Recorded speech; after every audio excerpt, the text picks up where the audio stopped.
하나님 아버지, 지난 3일간 각자의 처소에서 주의 은혜 가운데 살다가 다시 이 자리에 나와 함께 모여서 또 말씀과 기도로 하나 될 수 있도록 불러 모아주신 은혜를 인하여 감사드립니다. 하나님 아버지, 우리가 교회로 모일 때마다 구속받은 자들로서 이 세상에서 어떤 모양으로 살아가야 하는지, 또 우리가 장차 이를 곳이 어디인지를 늘 잊지 않도록 마음과 눈을 열어주시기를 구합니다.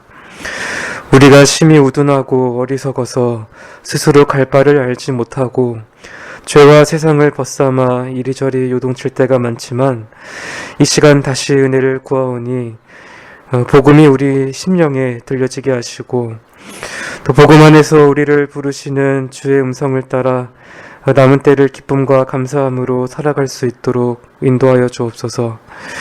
적은 무리들이 오나 우리를 향한 주의 뜻이 이루어지도록 성령께서 이 자리 가운데에 임재하여 주실 것을 믿고 감사드리며 살아계신 우리 구주 예수 그리스도의 이름으로 기도드립니다. 아멘.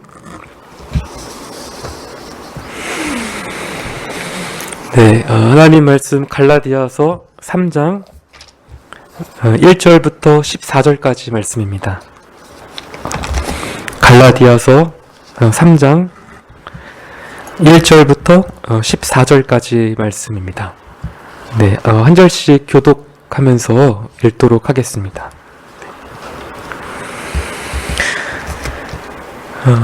어리석도다 갈라디아 사람들아, 예수 그리스도께서 십자가에 못 박히신 것이 너희 눈앞에 밝히 보이거늘 누가 너희를 꾀더냐?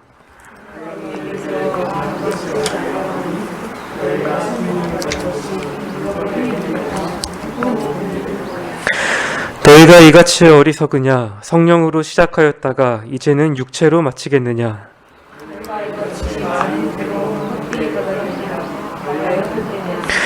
너희에게 성령을 주시고 너희 가운데서 능력을 행하시는 이의 일이 율법의 행위에서냐 듣고 믿음에서냐?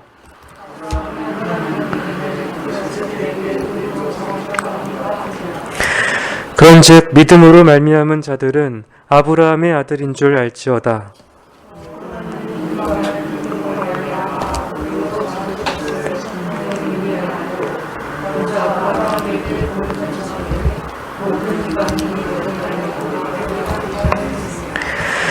그러므로 믿음으로 말미암은 자는 믿음이 있는 아브라함과 함께 복을 받느니라.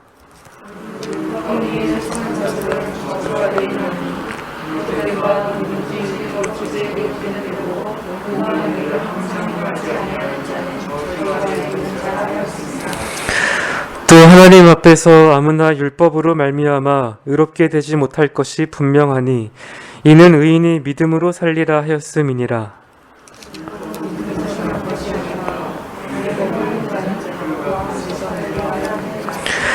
그리스도께서 우리를 위하여 저주를 받은 바 되사 율법의 저주에서 우리를 속량하셨으니 기록된 바 나무에 달린 자마다 저주 아래 있는 자라 하였음이라. 이는 그리스도 예수 안에서 아브라함의 복이 이방인에게 미치게 하고 또 우리로 하여금 믿음으로 말미암아 성령의 약속을 받게 하려 함이니라. 아멘.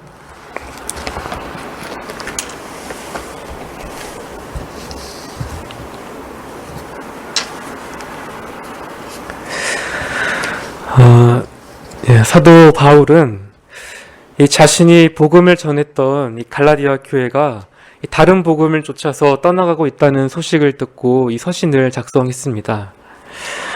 갈라디아 교회의 어떤 무리가 가만히 침투해 들어왔습니다. 이들은 오직 믿음으로만 의롭게 된다는 이 바울의 주장을 변질시킨 유대주의자들이었습니다. 이들의 말에 따르면 이 그리스도를 믿는 믿음도 중요하지만 이방인인 갈라디아 교인들이 하나님께 온전히 받아들여지기 위해서는 이 할례와 같은 의식법도 준수해야 했습니다. 그리스도를 믿는 믿음에 율법의 행위를 더하고자 한 것입니다. 그리고 이들은 자신들의 목적을 이루기 위해서 바울의 사도직을 문제 삼았습니다. 이런 이유로 바울은 1장, 2장에 걸쳐서 자신이 받은 복음과 사도직이 여기에 신적 기원이 있다고 분명하게 밝힙니다. 이 복음은 그리스도의 계시를 통해서 직접 받은 것이고 이 사도들도 자신이 전한 복음을 듣고 그것이 진정한 복음임을 인정했습니다. 또한 바울이 베드로를 책망한 사실은 그에게 사도의 권위가 있음을 증명한 것이었습니다. 이때 바울이 베드로를 책망하면서 자신이 전파하는 복음을 2장 15절부터 서술하기 시작합니다. 사람이 의롭게 되기 위해서는, 다시 말해서 죄인이 하나님께 받아들여지기 위해서는 어떠한 도덕적인 노력이나 율법을 준수하는 것을 그치고 그리스도를 신뢰해야 합니다. 그러면 그는 그리스도 안에서 하나님을 향하여 살게 됩니다. 이제 3장에 넘어오면서 바울은 5장 중반부에 이르기까지 이 자신의 복음을 본격적으로 진술해 나갑니다. 다만 이 갈라디아 교회의 형편을 염두에 두고 있기 때문에 유대주의자들의 잘못된 가르침과 비교하여서 자신의 논리를 전개해 나갑니다. 오늘 본문에서 이 바울은 크게 두 가지 증거를 들어서 자신의 복음을 변호합니다. 먼저 1절부터 5절에서는 이 갈라디아 교인들이 직접 겪은 경험에 호소합니다. 그들이 성령을 받을 때 율법의 행위가 아닌 믿음으로 받았다는 사실을 상기시킵니다. 또 이어지는 6절부터 14절에서는 이 성경을 통해서 논증하는데 특히 아브라함의 경우와 이 구약 성경의 몇몇 구절들을 증거로 가져옵니다. 이 시간에 그 구체적인 내용을 잠시 살펴보면서 다시 한번 우리의 심령을 복음에 메어놓는 복된 시간이 되기를 소망합니다. 1절을 보니 이 바울의 어조가 심상치 않습니다. 앞장 1장에서 그는 이 갈라디아 교회를 향해서 형제라는 호칭을 사용했습니다. 하지만 지금은 어리석도다 갈라디아 사람들아 하면서 꽤나 격양된 표현을 사용합니다. 바울은 갈라디아 교인들에게 화가 난 상태였습니다. 물론 여기에는 그만한 이유가 있었습니다. 그들은 그리스도의 구속 사역이 십자가 사건으로 모두 완성되었다라는 사실을 이미 잘 알고 있었습니다. 그런데도 갈라디아 교인들은 이 유대주의자들의 잘못된 가르침에 너무나 쉽게 빠져들고 말았습니다. 이것은 단순한 착오 정도로 취급할 일이 아닙니다. 오히려 하나님의 은혜를 무효화하고 그리스도의 죽음을 아무것도 아닌 일로 만드는 매우 심각한 사안이었습니다. 심지어 갈라디아 교회는 이 그리스도께서 십자가에 못 박히신 것을 밝히 보았습니다. 이 말은 마치 실제로 그리스도의 그 십자가 사건을 목격한 것처럼 이 바울의 복음 선포를 통해서 그리스도께서 하신 일을 들었다는 의미입니다. 이때 그들의 심령이 복음에 사로잡혔습니다. 십자가 사건은 하나의 무미건조한 어떤 역사적 사실이 아니라 바로 그들을 위해 이루어진 구원의 선포였습니다. 이렇게 복음을 믿게 된 갈라디아 교인들은 그 결과로 성령까지 받았습니다. 데살로니가전서 1장 5절 말씀처럼 이 그들에게 전해진 복음은 말로만 이른 것이 아니라 능력과 성령과 큰 확신으로 된 것이었습니다. 그래서 더더욱 바울의 눈에는 이들이 어리석게 보일 수밖에 없었습니다. 누군가 이들에게 주문을 걸어서 그들의 눈을 가려버렸다라고 생각할 정도였습니다. 여기 1절에 꿰었다라고 하는 이 말의 원어적 의미가 이러한 의미를 담고 있습니다. 어떤 저항할 수 없는 힘으로 이 누군가에게 주문을 걸어서 이 넋을 잃게 하는 그런 행위를 가리킵니다. 물론 고대 세계에서 성행했던 그 마술을 바울이 믿었다라는 것은 아닙니다. 하지만 그 배후에 이 거짓의 아비인 사탄이 활동하고 있었다는 것을 아마 생각했을 것입니다. 이제 바울이 그들의 이 눈을 덮은 비늘을 하나씩 벗겨내기 시작합니다. 이전에 밝히 보았던 이 그리스도의 그 십자가에 다시 그들의 눈을 고정시켜야 했습니다. 그래서 그들에게 이 단 한 가지를 알고 싶다라고 하면서 이 하나의 질문을 던집니다. 너희가 성령을 받은 것은 율법의 행위로냐, 듣고 믿음으로냐? 바울은 그들이 처음 복음을 듣고 믿었던 그 회심의 순간을 상기시켰습니다. 그때 그들은 이 구원의 보증인 성령을 받았고 성령께서는 그들의 삶에 극적이고도 강력하게 역사하셨습니다. 분명 가르침과 예언과 같은 이 성령의 은사들을 받아서 누렸을 것입니다. 또 그들의 삶은 이 사랑, 희락, 화평과 같은 성령의 열매들을 나타내었을 것이고 또 아마 초대교회에서 자주 일어났던 것처럼 귀신을 쫓아내고 병자들을 고치는 그런 일도 경험했을 것입니다. 이뿐만이 아닙니다. 4절에 따르면 이들은 과거에 수없이 많은 괴로움을 경험했습니다. 바울이 이 점을 상기시키는 이유는 이 성령을 받은 자들에게는 그 증거로 고난이 뒤따르기 때문입니다. 고난은 그리스도인에게 필수적인 요소라고 할 수 있습니다. 우리가 주일마다 목사님을 통해서 듣는 이 베드로전서 말씀만 보아도 그렇습니다. 이를 위하여 너희가 부르심을 입었으니 그리스도도 너희를 위하여 고난을 받으사 너희에게 본을 끼쳐 그 자취를 따라오게 하려 하셨느니라. 베드로전서 2장 21절 말씀입니다.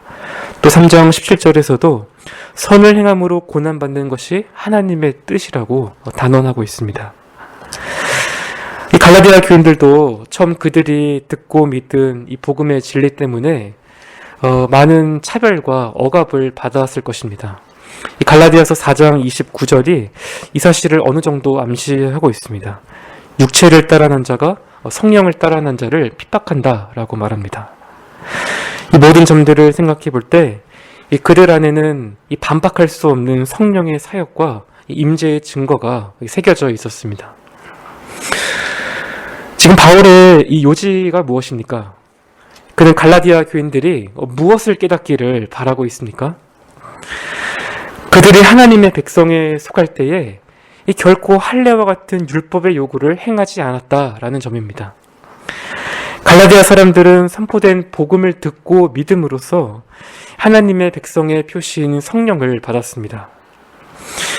이제 그들에게 남은 것은 그들 안에 내주하시는 성령을 쫓아 살아가는 일뿐이었습니다. 만일 지금처럼 계속해서 이 육체로 온전하게 되고자 노력한다면 그것은 이치에 맞지도 않을 뿐더러 그들이 그리스도인으로서 받아온 고난도 아무런 목적을 갖지 못합니다. 여기에 나타난 이 바울의 의도를 좀 더 명확하게 우리가 알기 위해서 이 유대주의자들의 견해와 구별해 볼 필요가 있습니다. 이 거짓 교사들이 할례를 요구한 것은 이 그리스도인의 어떤 삶의 진보를 위한 조언이 아니었습니다. 이들은 유대교에서처럼 하나님의 백성으로 들어가기 위한 조건으로 이 할례가 필요하다고 생각했습니다. 하지만 바울은 이 갈라디아 사람들이 성령을 받았기 때문에 이미 그들이 그리스도인이라고 말합니다. 그래서 그는 이들이 할례를 받고자 하는 이 행위를 육체로서 그리스도인의 삶의 진보를 이룰 수 있다고 하는 어떤 오해에서 비롯된 그 시도라고 보았습니다. 교리적인 용어로 압축해서 말씀을 드리면 바울은 갈라디아 교인들이 이 칭의와 성화의 문제를 혼동하고 있다고 여겼습니다. 마치 이 칭의는 믿음으로 이루어지지만 성화는 인간의 행위와 노력으로 이루어진다라고 생각한 것입니다. 이 문제가 사실은 그리스도인의 삶에 매우 중요하고 우리에게도 마찬가지입니다. 대부분의 신자들이 많은 경우에 이렇게 생각하는 것 같습니다. 처음 구원은 이 복음을 믿음으로써 받지만 이 그리스도인으로 성장을 하기 위해서는 여러 성경적인 원리들을 내 삶에 적용해야 한다라고 말입니다. 얼핏 들으면 맞는 것 같습니다. 하지만 이러한 관점은 자칫 잘못 해석되기가 쉽습니다. 오히려 우리는 이 복음으로 구원을 받을 뿐만 아니라 복음을 삶에 적용하여서 자라간다라고 말하는 편이 더 낫습니다. 이것이 본문에 나타난 바울의 강조점을 잘 드러내주는 표현이라 생각합니다. 바울은 이 성령을 통해서 그리스도인의 삶을 시작한 후에 육체의 행위로 그것을 이어간 것이 아니라 여전히 믿음으로 말미암아 성령 안에서 살아가야 한다라는 이 사실을 말하고 있기 때문입니다. 그래서 이런 관점에서 본다면 성화에 대한 우리의 이해도 달라져야 합니다. 우리가 성화를 스스로 어떤 수준에 도달하기 위해서 이런저런 일들을 행하는 것으로 생각하고 있다면 그것은 잘못된 일입니다. 또한 성화가 우리 자신과 이 하나님이 함께 노력해야 하는 것처럼 이 믿음과 행위로 이루어진다라고 하는 것도 조금 혼동을 줄 여지가 있습니다. 이보다는 성화를 1차적으로 하나님께서 우리 안에서 일으키시는 일이다라고 인식해야 합니다. 특별히 성령께서 이 일을 하십니다. 물론 이 점을 강조를 한다고 해서 선한 행위를 할 필요가 없어지는 것은 아닙니다. 모든 선한 행위는 바로 믿음의 열매이자 성령의 사역이기 때문입니다. 자, 그렇다면 이 믿음으로 말미암는 성화라는 것은 어떻게 이루어가는 것입니까? 무엇보다 이 하나님에 대한 이 신뢰와 사랑이 중요합니다. 그리스도인은 하나님께서 죄 용서를 통해 보여주신 그 사랑 때문에 그분의 약속과 이 공급하심을 신뢰할 수 있습니다. 이러한 신뢰는 반드시 필요하고 또 이 신뢰가 커지면 커질수록 우리 안에서 성령을 쫓아 살아가고자 하는 그 반응 역시 강하게 일어나게 됩니다. 그러면 우리는 날마다 선을 행하되 기꺼이 고난을 감수하면서 또 죄와는 피 흘리기까지 싸우는 이 진정한 그리스도인으로 자라갈 수 있습니다. 그러나 그저 그리스도인이기 때문에 이런저런 일들을 해야 한다는 어떤 그 의무감에 만 불탄다면 결국 자신의 힘으로 율법을 지키겠다라는 그런 결심에 그치고 맙니다. 이런 사람들은 자신의 어떤 불순종의 원인을 어떤 의지력이나 어떤 결단이 부족해서라고 생각합니다. 하지만 이것은 우리가 평생에 계속해서 회개하며 뿌리 뽑아야 하는 이 죄악된 옛사람의 본성입니다. 우리가 그리스도인으로 성장하기 위해서는 끊임없이 복음으로 돌아가야 합니다. 그리스도께서 우리를 위해서 하신 일들을 밝히 보고 우리의 심령이 복음에 사로잡혀야 합니다. 날마다 자신에게 복음을 전해야 하는 것입니다. 이전과 관련해서 우리가 한 가지 실제적인 적용을 생각해 볼 수 있을 것 같습니다. 우리가 모두가 각자가 분투하고 있는 어떤 연약함이나 죄들이 다 있습니다. 우리가 이것을 해결하고자 할 때에 단지 이렇게 기도하는 것은 피해야 합니다. 하나님, 제게 분노의 문제가 있습니다. 이 분노, 이 주님의 능력으로 없애주옵소서. 용서할 수 있는 능력을 제게 주옵소서. 하지만 우리가 그럴 때마다 정작 필요한 것은 우리 자신에게 복음을 적용하는 일입니다. 왜냐하면 이 분노나 용서하지 못하는 그러한 마음들은 이 복음 안에서 내가 자족하지 못한 그 결과로 생겨난 것들이기 때문입니다. 예를 들어서 내가 평온하고 안정적인 삶을 원한다면 나를 힘들게 하는 사람에게 굉장히 분노할 수 있습니다. 내가 다른 사람의 인정을 받고자 한다면 나의 자존심을 꺾어놓는 그런 사람들에게 분노하게 됩니다.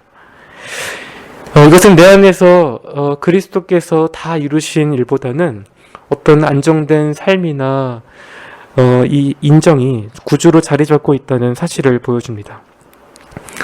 물론 우리에게 궁극적인 해결책은 단 한 가지밖에 없습니다.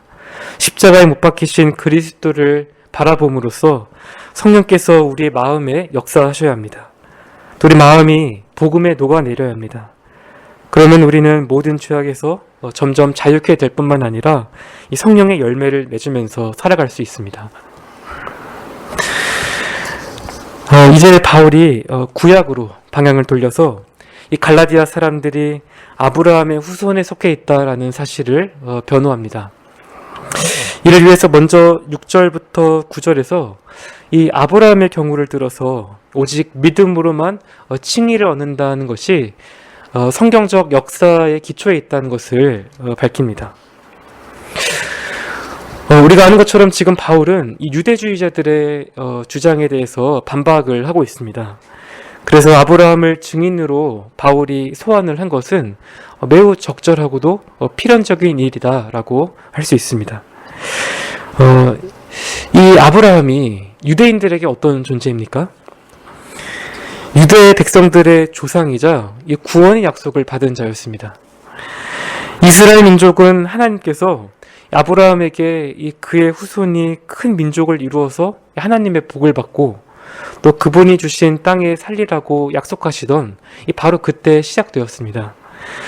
바꾸어 말씀을 드리면 하나님께 속하기 위해서는 반드시 이 아브라함의 후손이 되어야 했습니다.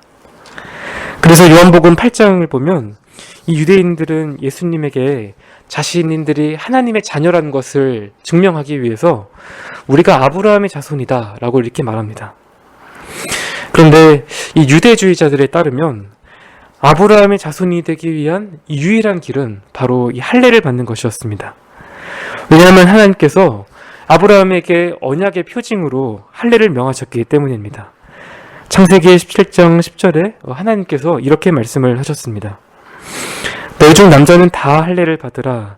이것이 나와 너희와 너희 후손 사이에 지킬 내 언약이니라. 따라서 할례에 대한 이 유대주의자들의 태도는 매우 진지했고 할례 받지 않은 이방인들은 이 아브라함의 자손이 될 수 없었습니다. 하나님을 아버지라고 이렇게 부를 수 없는 언약의 외인들에 불과했습니다. 바울은 이들의 주장을 반박하기 위해서 먼저 6절에서 창세기 15장 6절을 인용하는데 이 점이 매우 탁월합니다. 유대주의자들은 이 아브라함과 맺은 이 언약의 표징인 할례를 내세우기 위해서 창세기 17장으로 돌아갔는데 바울은 여기서 더 나가서 창세기 15장에 등장하는 자손에 대한 약속까지 거슬러 올라갑니다. 약속이 주어지는 배경은 우리가 이미 다 잘 알고 있습니다. 하나님께서는 아브라함에게 한 아들에 관한 약속을 주십니다. 그러나 이 약속이 사실 인간적인 관점에서 보면 성취가 불가능한 것이었습니다. 이전에도 하나님께서 땅에 관한 약속을 주셨는데 여전히 지금 아브라함은 자기 소유의 땅이 없었습니다. 또 이제도 그는 자신의 상속자를 하나님으로부터 약속받지만 아직 아브라함에게는 자식이 없었습니다. 당시 아브라함의 나이는 어느덧 85세에 가까웠고 심지어 아내 사례는 불임 상태였습니다. 하나님께서는 아브라함을 밖으로 데리고 나가 수많은 별들을 보여주십니다. 그러면서 그의 자손이 하늘의 별들처럼 많아지리라고 약속하셨습니다. 이때 아브라함이 보인 반응이 무엇이었습니까? 단순했지만 매우 놀라웠습니다. 그는 하나님을 믿었습니다. 하나님께서 그 일을 이루실 것을 정말로 신뢰했습니다. 바로 여기서 바울이 인용한 구절이 등장합니다. 아브라함이 여호와를 믿으니 여호와께서 이를 그의 의로 여기시고. 바울이 이 구절을 인용한 이유는 분명합니다. 유대주의자들이 이 그들의 조상이라고 굳게 믿고 있는 이 아브라함이야말로 오직 믿음으로만 의롭다 여김을 받은 자다라는 이 사실을 알리려는 것입니다. 아브라함은 자신이 의롭다함을 받을 만한 어떠한 행위도 하지 않았습니다. 심지어 유대주의자들이 그토록 강조하는 할례를 받았다거나 율법을 준수하지도 않았습니다. 이때는 아직 할례도 율법도 주어지지 않은 때이기 때문입니다. 로마서 4장에서 바울은 이 하나님의 용서의 복이 할례자에게만 임한 것인지 아니면 무할례자에게도 임한 것인지 물으면서 이렇게 대답합니다. 대저 우리가 말하기를 아브라함에게는 그 믿음을 의로 여기셨다 하노라. 그런즉 이를 어떻게 여기셨느뇨? 할례시냐 무할례시냐? 할례시가 아니라 무할례시니라. 다시 말해 유대인의 조상인 아브라함은 그가 이방인과 같이 할례를 받지 않았을 때에 믿음으로 의롭다함을 받았습니다. 따라서 누구든지 믿음으로 말미암은 자들은 아브라함의 아들이다라는 이 7절의 결론에 이르게 됩니다. 이것을 바울이 다시 한번 확증하기 위해서 8절에서 아브라함에게 주어졌던 땅의 모든 족속이 너로 말미암아 복을 얻을 것이다 라고 하는 이 창세기 12장 3절 약속을 인용합니다. 사실 이 순서로 보면 12장 3절을 먼저 인용을 하고 이어서 15장 6절을 인용을 해야 맞을 것 같은데 바울이 여기서 일부러 순서를 바꿉니다. 15장 6절을 먼저 인용해서 이 얻어낸 결론으로 이 12장 3절을 해석하고자 합니다. 그래서 그는 12장 3절이 이 아브라함에게 미리 선포된 복음이라고 그렇게 말할 수 있었습니다. 창세기 15장 6절에 나타난 이 복음의 원리가 12장 3절에서 그 역할을 하는 것입니다. 12장의 약속만 우리가 떼어놓고 보면 여기에는 사실 이방인이 믿음으로 의롭다함을 얻는다는 어떤 그런 힌트를 우리가 얻기가 어려운데 15장의 약속에 비추어서 볼 때 이 믿음으로 말미암는 의에 대한 약속을 발견할 수 있습니다. 하나님께서는 처음 아브라함에게 약속을 주실 때부터 이미 이방인들을 믿음의 방법으로 의롭다 하실 계획이 있으셨습니다. 그래서 이방인들이 아브라함처럼 믿는다면 아브라함의 복을 받게 됩니다. 이것을 성경이 미리 알고 아브라함에게 복음을 전했다라는 이 말은 아마도 그만큼 여기에 나타난 하나님의 의도가 확실하다라고 하는 어떤 일종의 권위의 표현이지 않을까 싶습니다. 이처럼 바울은 오직 믿음으로 말미암은 자들만이 아브라함의 자손이며 아브라함의 복을 받은 자라고 밝히면서 유대주의자들을 반박합니다. 이 단락에서 한 가지 오해하지 마셨으면 하는 이 부분이 있는데 아브라함의 믿음이 강조되었다라고 해서 이 믿음 자체가 그를 의롭게 만들었다는 식으로 생각해서는 안 된다라는 사실입니다.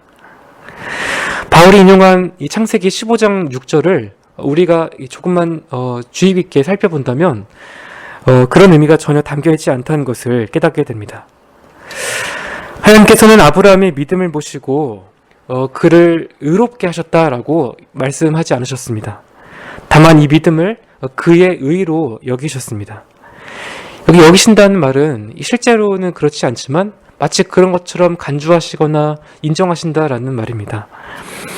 즉 아브라함은 그의 믿음에 의해서 하나님 앞에서 의롭다고 간주되었습니다. 실제로는 여전히 그 마음과 행동이 불의하지만 하나님께서 그를 의롭다고 선언하신 것입니다. 이것은 믿음 자체에 어떤 의의가 있어서가 아닙니다. 이 믿음이 그 신자의 그 의의가 되시는 그리스도께로 그를 연합시키기 때문입니다. 믿음은 그저 은혜의 물이 흘러가는 통로일 뿐이고 이 은혜의 근원은 오직 예수 그리스도 한 분뿐이십니다. 뒤에서 이 내용이 더욱 강조되어 나타나는데 하나님께서 믿음으로 나오는 자들에게 입혀주시는 의는 바로 그리스도의 의입니다. 이것이 칭의교리에서 핵심을 차지하고 있는 이 전가의 개념이고 이 점을 간과하면 이 복된 칭의교리가 우리에게 복음이 될 수 없습니다. 왜냐하면 전가의 방식만이 여전히 부족한 이 죄인인 우리가 언제나 하나님 앞에 흠없는 자로 서서 그분의 사랑을 받을 수 있도록 만들어주기 때문입니다. 이런 점에서 우리는 아브라함의 믿음에 구속사적인 특징이 있다고 말할 수 있습니다. 아브라함은 하나님의 약속을 믿었고 이 약속은 궁극적으로 예수 그리스도를 통해 성취됩니다. 그래서 바울은 마지막 14절에서 이방인이 믿음 안에서 누리는 아브라함의 복을 그리스도와 연결을 시키는데 그 전에 이 한 가지 내용을 논증합니다.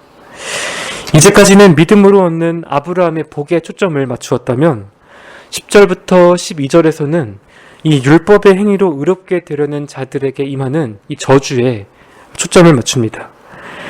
그리고 율법의 행위로 복을 얻으려는 이 시도가 왜 실패할 수밖에 없는지를 이 구약 성경을 인용해서 몇 가지 측면으로 설명하고 있습니다. 먼저 바울이 10절에서 이 율법 행위에 속한 자들은 모두 저주 아래 있다라고 이렇게 주장을 하면서 그 근거로 신명기 27장 26절 말씀을 인용합니다. 이 구절은 모세가 이 언약의 축복과 저주를 선포하기 위해서 12지파를 이 그리심산과 에발산에 서게 했을 때 등장합니다. 이 구절이 그 앞부분에 이렇게 쭉 보면 이 모든 이 도덕적 범죄에 속한 요구들과 이 요구를 지키지 못한 사람에 대한 저주가 쭉 열거가 되어 있습니다. 여기서 바울의 강조점은 이 율법에서 요구한 모든 것을 행하지 않는 자에게 저주가 내린다는 데 있습니다. 다시 말해서 모든 율법에 대한 완전한 복종이 요구된다라는 것입니다.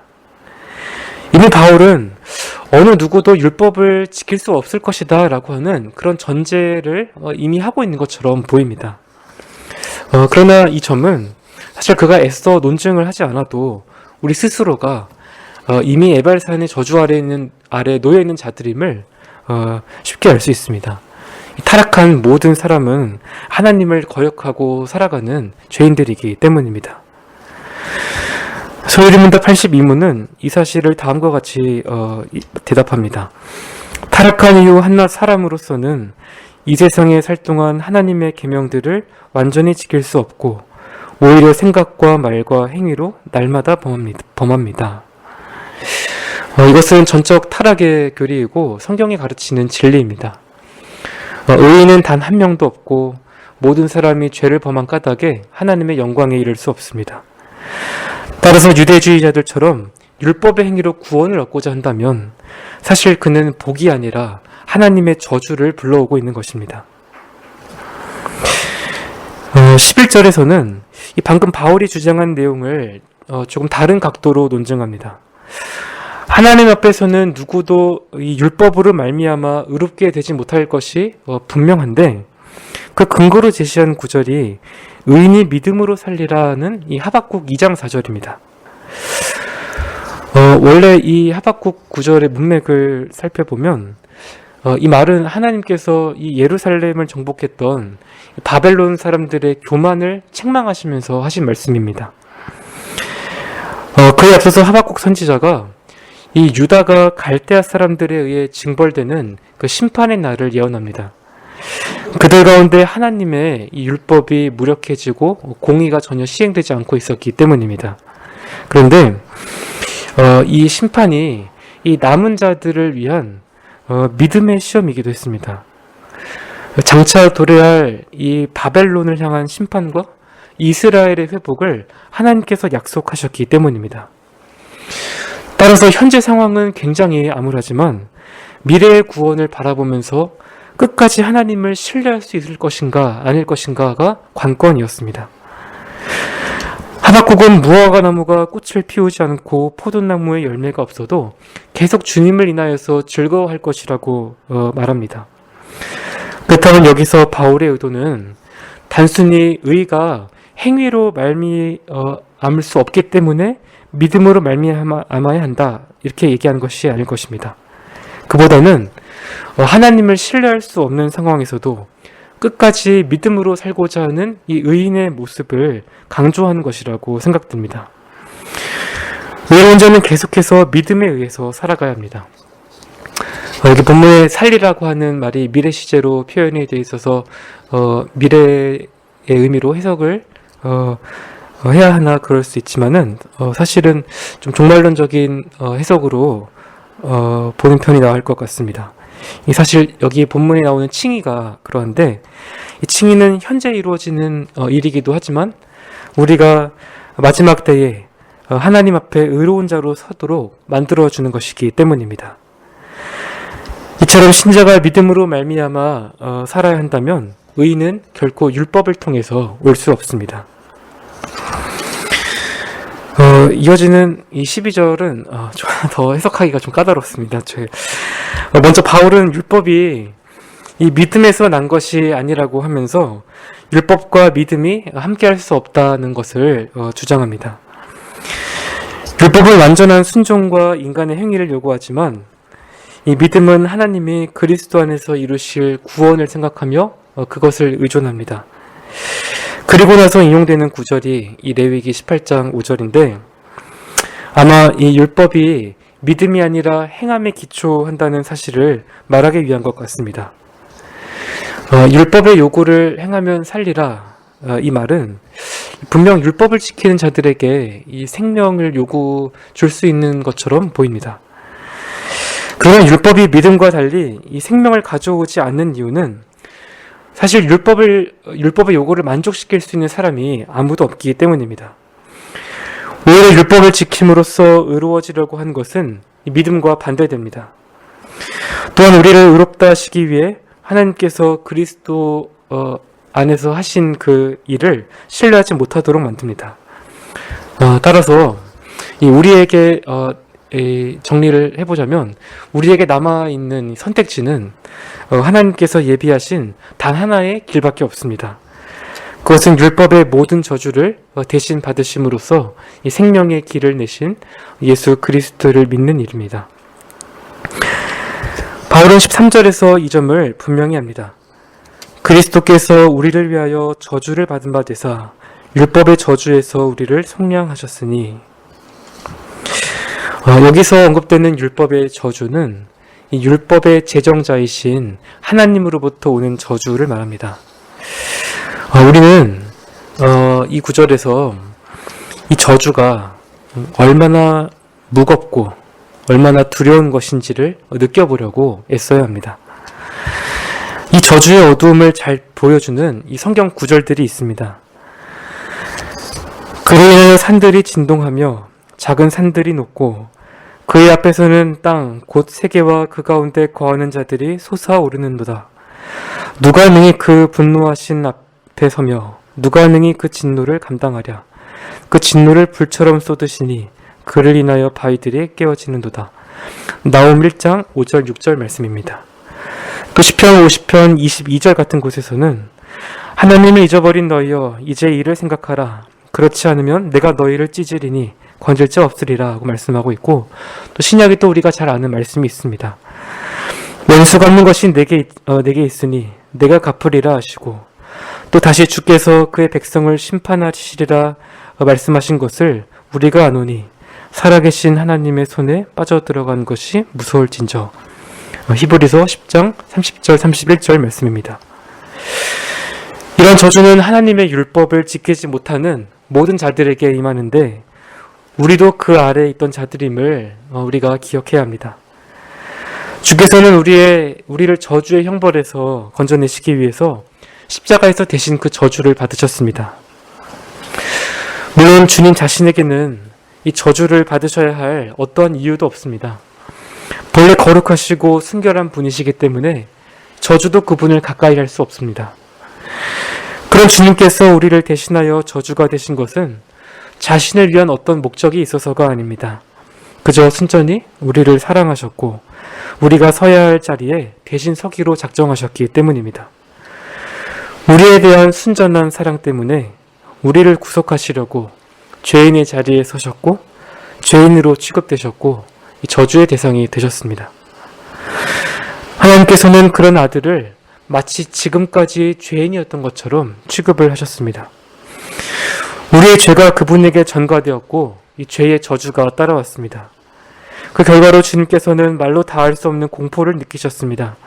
하나님께서 자신을 정말 죄인처럼 다루기 시작하신다는 것을 보고 이 피 같은 땀방울이 얼굴을 적셨고 우리가 받아야 할 모든 형벌을 다 받으실 때까지 저주받기를 그치지 않으셨습니다. 주님께서 십자가에 달리셨을 때, 또 하나님께 부르짖을 때 그분을 도울 수 있는 사람은 아무도 없었습니다. 그래서 이렇게 외치실 수밖에 없었습니다. 나는 벌레요 사람이 아니라 사람의 회방거리요 백성의 조롱거리니이다. 여기에 육체적으로 당하신 고통까지 우리가 생각한다면 그리스도께서 받으신 저주는 영원히 사람의 상상을 초월하는 것입니다. 바울은 주께서 저주받으신 이 사실을 확증하기 위해서 특별히 이 나무에 달린 자는 하나님께 저주를 받았다는 이 신명기 21장 23절 말씀을 인용합니다. 구약시대에는 이 하나님께 버림을 받았다는 상징으로 시체를 나무에 매달았습니다.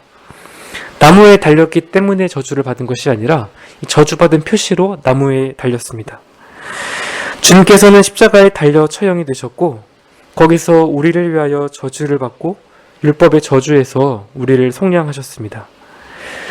이로써 우리는 더 이상 이 율법의 형벌이 아니라 14절에 나타난 이 복음의 약속을 누리면서 살 수 있게 되었습니다. 이는 그리스도 예수 안에서 아브라함의 복이 이방인에게 미치게 하고 또 우리로 하여금 믿음으로 말미암아 성령의 약속을 받게 하려 함이니라. 이 마지막 구절은 앞서 바울이 말한 이 모든 내용을 잘 요약해 줍니다. 바울은 아브라함에게 주어진 복, 곧 의로운 자로 하나님 앞에 설 수 있는 복을 상기시킵니다. 이 복은 갈라디아 교인들과 같은 이 모든 이방인들에게 실체가 되었고 이 복과 함께 성령의 약속도 주어집니다. 그런데 이 모든 복은 결코 율법의 행위로는 얻을 수 없습니다. 오직 율법의 저주를 십자가에서 대신 짊어지신 예수 그리스도를 믿는 믿음 안에서만 가능합니다. 그리고 이 믿음을 소유한 자들은 이제 남은 일은 복음을 벗어나지 않고 우리 주님과 끊임없이 복된 교제를 나누며 사는 것밖에 없습니다. 마찬가지로 우리도 이 일을 위해서 해야 할 일은 우리가 그리스도의 십자가를 굳게 붙드는 것입니다. 날마다 십자가를 밝히 보되 밝히 볼 수 있도록 은혜를 구하되 이를 헛되게 만드는 율법의 행위는 아무리 작은 것이라도 모두 버려야 합니다. 나 자신을 너무 많이 바라보거나 다른 무엇에서 존재감과 안정을 찾으려 하거나 또 나의 어떤 연약함들을 스스로 메꾸기 위해서 안간힘 쓰기보다는 그저 단순하게 이 그리스도의 십자가만을 계속해서 바라볼 필요가 있습니다. 그러면 이 사랑으로 역사하는 믿음이 우리 안에서 일하기 시작합니다. 이것을 우리가 평생에 걸쳐서 해나가는 것입니다. 날마다 그리스도를 향한 믿음 안에서 그 사랑을 경험하는 증인으로 살아가는 자들이 되어야 합니다. 저는 이 갈라디아서를 보면서 사실 제 자신이 복음으로 사는 일이 이 복음으로 사는 일에 있어서 아직 어린아이와 같다는 생각을 자주 하게 되었습니다. 이 십자가에서 눈을 떼서 세상을 바라볼 때에 마음이 얼마나 쉽게 요동하는지 모르겠습니다. 그러나 이 심령이 너무 메말라서 자신을 보면서 슬퍼하고 애통해할 만한 그 눈물조차 없을 때에도 여전히 신실하신 주님이 함께 계신다는 바로 그 사실 때문에 큰 위로를 받습니다.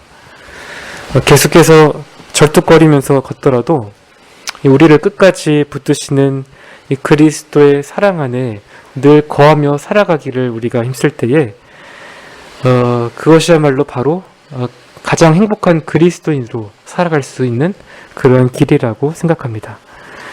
오늘 말씀 가운데 누리게 하시는 하나님의 은혜가 우리 모두의 심령에 임하기를 주님의 이름으로 소망합니다. 네, 함께 기도하겠습니다.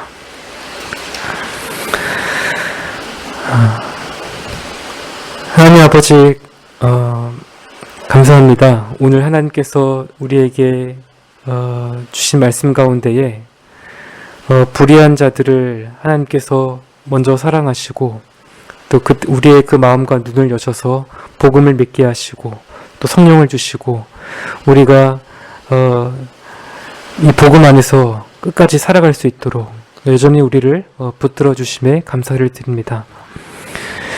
우리가 심히 우둔하고 연약하여서 이 사실을 잊고 살아갈 때가 너무나도 많고 또 우리가 의식하지 못할 때에 또 참 복음을 벗어나 있는 우리의 모습들을 많이 보게 됩니다. 하나님 아버지, 하나님께서 더욱더 우리가 그리스도의 십자가를 밝히 볼 수 있도록 우리를 이끌어 주옵시고 그 십자가에서 흘러나오는 그 사랑이 우리의 마음을 감격하고 또 감격하여서 이 하나님의 그 계명에 순종하며 살아가는 일을 우리가 기뻐하고 또 감사하는 자들로 또 우리 남은 때를 살아갈 수 있도록 주님께서 은혜 베풀어 주옵소서. 살아계신 우리 구주 예수 그리스도의 이름으로 기도드립니다. 아멘.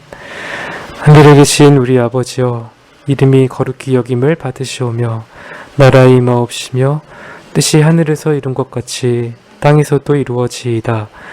오늘날 우리에게 일용할 양식을 주옵시고 우리가 우리에게 죄 지은 자를 사하여 준 것 같이 우리의 죄를 사하여 주옵시고 우리를 시험에 들게 하지 마옵시고 다만 악에서 구하옵소서. 대개 나라와 권세와 영광이 아버지께 영원히 있사옵나이다. 아멘.